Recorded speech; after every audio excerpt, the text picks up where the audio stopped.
Welcome back to One Comic Book a Day, and it is Bat Friday as we're covering Detective Comics 74, Tweedledee and Tweedledum, and it is the introduction of lesser Batman villains, Tweedledee and Tweedledum.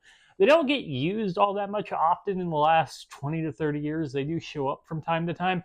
They're not exactly, as themed villains go, really well themed. Like, what can you really do with Tweedledee and Tweedledum from Alice in Wonderland? They were just kind of stupid. And that's not what that story is going for. It's just kind of going for the motif. It's just like I'm guessing Bill Finger kind of read through Alice in Wonderland and just liked the idea because he loved a gimmick.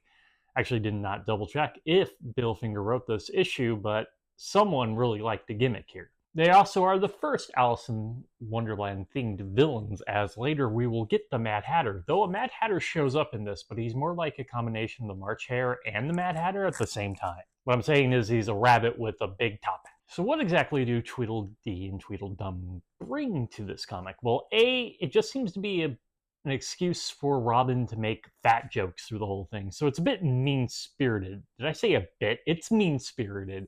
Even by 1930 standards, it seems ridiculous how many fat jokes Robin seems to be throwing out there, even to innocent people who are not even violent towards them. Tweedledee and Tweedledum don't actually really work with the theme. They don't really use the theme. In fact, you're kind of confused by the idea of the theme, as they are the Tweed twins, though they are cousins, which is not actually a thing, identical cousins. Don't believe the Patty Duke show. But they're cousins who are supposedly very different. One's supposedly a Democrat, one's supposedly a Republican, but we don't get much of characterization in a Golden Age story. And if you thought you were going to get characterization in a Golden Age story, read something more recent, because you're not going to get anything resembling much of a plot in a Golden Age story.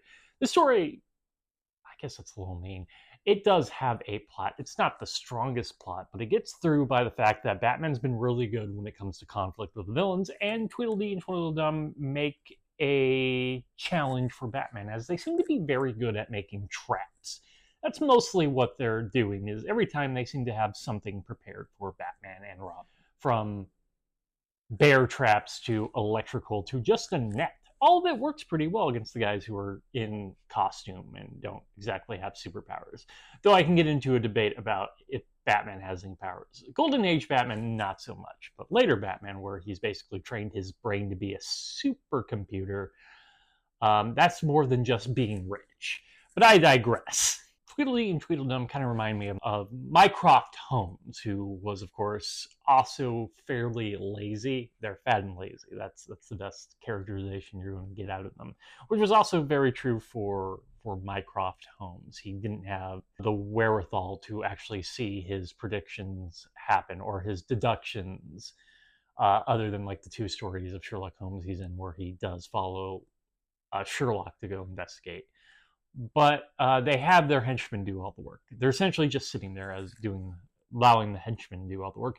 And their plans aren't exactly all that brilliant. One just involves shooting a security guard at a fur factory or tailor or something. It just said fur on it. Now they're taking all the furs out to sell themselves, make money. Fence them. And the other one just uses a crime that relies very heavily on a jewelry store manager being dumb enough to bring the diamonds and rubies and the jewels to the car. Both have Batman wander upon them, but Batman is stopped by them. As I said, they're very good at traps.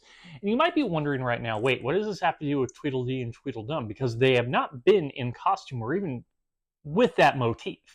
Well, it comes to their final crime, as three things happen in a story. It's always three things. They try to rob this big costume gala. And that's when them and their henchmen dressed like Alice in Wonderland characters. They're Tweedledee and Tweedledum. And that's when we see like the Hare and the Mad Hatter and them all together. This doesn't last very long, as all they do is wait for like a Jack-in-the-Box surprise, but it's actually Batman who pops out of the box.